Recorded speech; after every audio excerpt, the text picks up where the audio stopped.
Hello again, boys and girls, and welcome to another riveting edition of our summer reading program on a Friday. Welcome back, and this week's book is going to be read by myself, Miss Deborah, and the book itself is Butterflies on the First Day of School, and it is by author Annie Silvestro, illustrated by Chen. So, if you're ready, we will begin. Butterflies on the first day of school. A month before school, Rosie picked out her very first backpack. It was covered with flowers, and she loved it with all her heart. She paraded around proudly. "Don't worry," she told her sister Emily. "Someday you'll be big enough to go to school like me." And there are your pictures.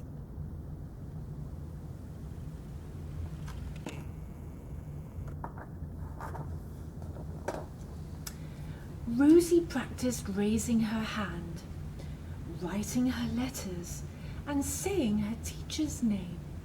She couldn't wait to start school. But the night before her first day, Rosie could not sleep.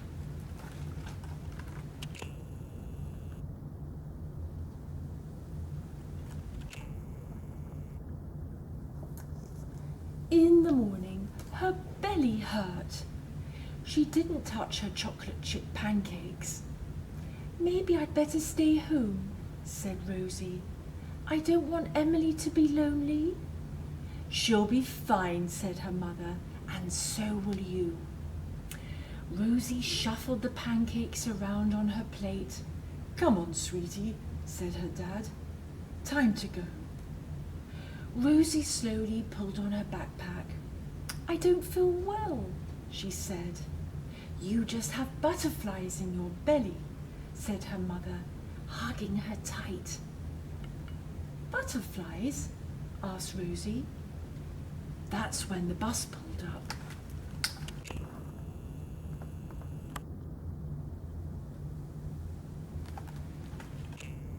Let's see what happens to Rosie. "I love you," said her mum. "Have fun," called her dad. Rosie stared nervously out the window.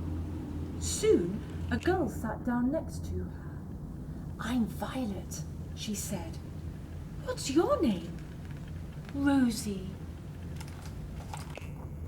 More pictures. They're lovely and bright, so I hope everyone can see.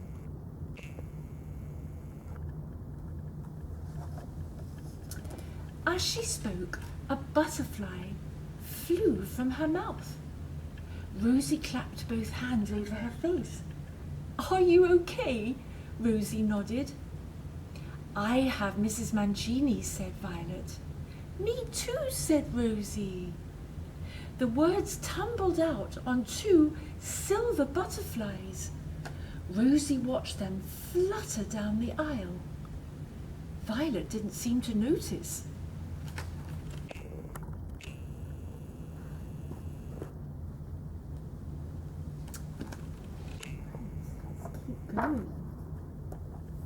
"Welcome," said Mrs. Mancini as the girls entered the classroom. "Hang up your backpacks, please, then meet me on the rainbow rug." Everyone fidgeted in a circle. "Let's get to know each other," said Mrs. Mancini. "I'll go first. I have a golden retriever named Barney. I love chocolate cake, and I'm terrified of spiders."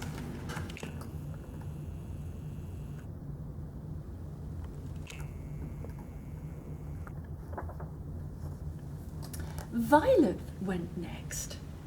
"I'm allergic to dogs," she said, "and sometimes to my brother Alex. This summer, I rode a train for the first time," said Jay. I want to be an astronaut when I grow up, said Alison. The butterflies built up as Rosie waited for her turn. Suddenly, all eyes were on her. There's the picture. Sitting on their rug.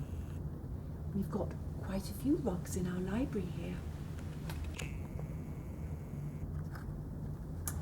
Rosie took a deep breath. I have a baby sister named Emily, she said. 3 butterflies flitted into the air. I love to sing and play soccer. I wish I had a freezer in my room so I could eat ice cream whenever I want. The class laughed. Rosie's belly felt a little better. Look at those laughing children. Let's see what's going to happen next. After that, Rosie sat at the art table. She painted a flower on a giant easel. She made one for Violet too.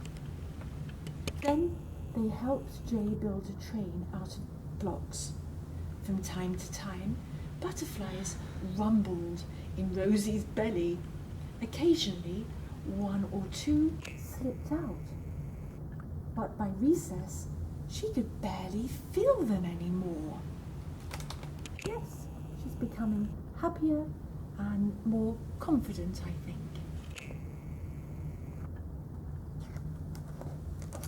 Rosie dashed onto the playground.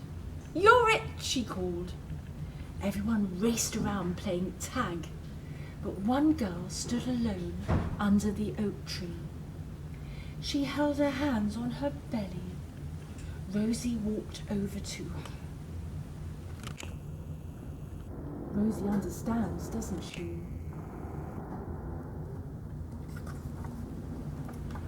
You want to play? She asked. The girl nodded. I'm Rosie.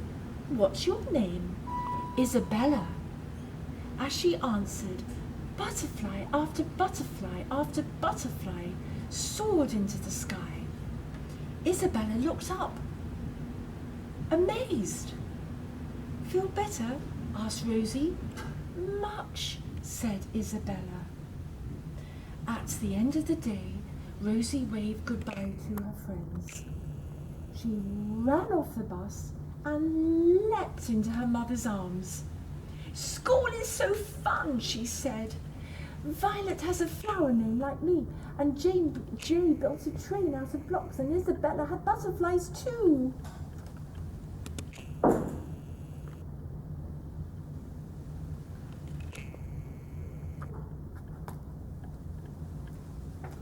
Her mother smiled. I can't wait to hear all about it, she said.